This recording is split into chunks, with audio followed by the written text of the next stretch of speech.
Back now with Fox News host Andrea Tantaros speaking out on TV for the first time about the sexual harassment she says she experienced at that network and her lawsuit naming former Fox chief Roger Ailes, who resigned this summer. We will hear from Andrea in just a moment. But first, ABC's Rebecca Jarvis has a closer look at her story.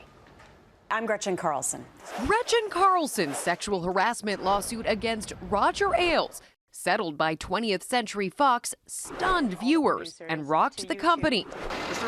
And the architect of Fox News was forced to resign. Major change at Fox News. After 20 years, Roger Ailes is resigning. But the accusations continue. This is Outnumbered. I'm Andrea Tantaros, and here with us today. Like Carlson, Fox News Channel personality Andrea Tantaros is speaking out, naming the former CEO in a sexual harassment suit filed last month.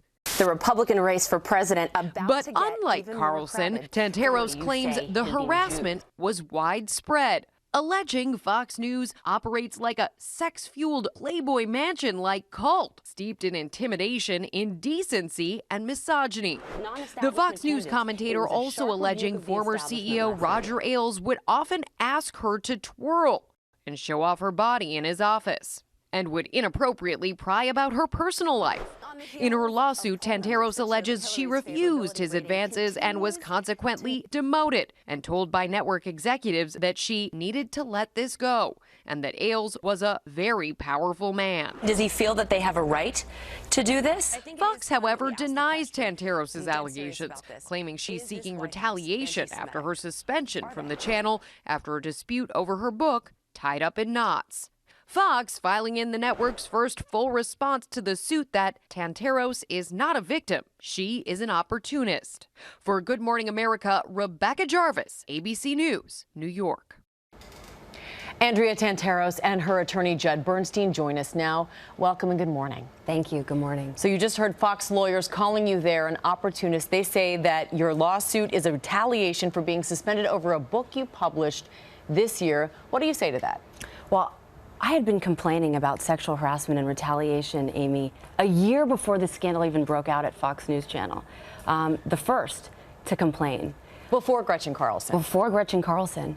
And my complaints crescendoed about harassment and retaliation. And when they got to a fever pitch, that's the point where all of a sudden they made up this pretext that I had violated a book contract. And Fox had approved my book. I had not violated any of the contractual guidelines, so it's just made up to basically act as a smokescreen for their behavior. In your lawsuit, it says that beginning in the summer of 2014, you experienced a, quote, nightmare of sexual harassment by Roger Ailes and others. Roger Ailes denies that. Fox says the suit is filled with falsehoods. What are you specifically alleging that Ailes did? Well, Ailes sexually harassed me numerous times. I'll give you an example. I was walking to a taping once and just said simply hello to him. And he looked at me and he said, "We need to get you a tighter dress." And I responded, I think, pretty forcefully. But this was, Amy, after numerous times of him insulting me, making degrading comments about personal relationships, about my figure. That's what he did. And then the retaliation was even worse. You complained about him, you say, last year. But yes. In your book, it's important to note, Tied Up in Knots, you wrote, "I'd like to thank Roger Ailes for seeing in me early on the socio-political tour de force I've become." Why did you publicly thank him in your book and then name him in your lawsuit now? You had to thank Roger Ailes or your book didn't get published. And if you notice, it's the most carefully crafted non-thank you. I wrestled for hours with that thank you. Fox has released a couple of statements in response to this lawsuit. Among them, 21st Century Fox has made clear its commitment to providing a safe and dignified workplace at Fox News. You began working there back in 2010, and a place you say was defined by a culture of sexism. How so? Well, it was pervasive. I mean, comments here and there that were made that you were expected to just ignore. And if you complained, you were punished for them. In hindsight. Punished how? Well, you would get your airtime taken away from you. I mean, I haven't even been allowed to participate in the election coverage as a political analyst. I was demoted from a show that I launched, The Five, after I rebuffed Roger Ailes. And then I had my book destroyed 12 hours before the launch. I mean, they could have come to me and said, "We have objections with your book." My lawyer was in contact with them for weeks, and they didn't do that. It was deliberately designed to hurt me. and cause pain.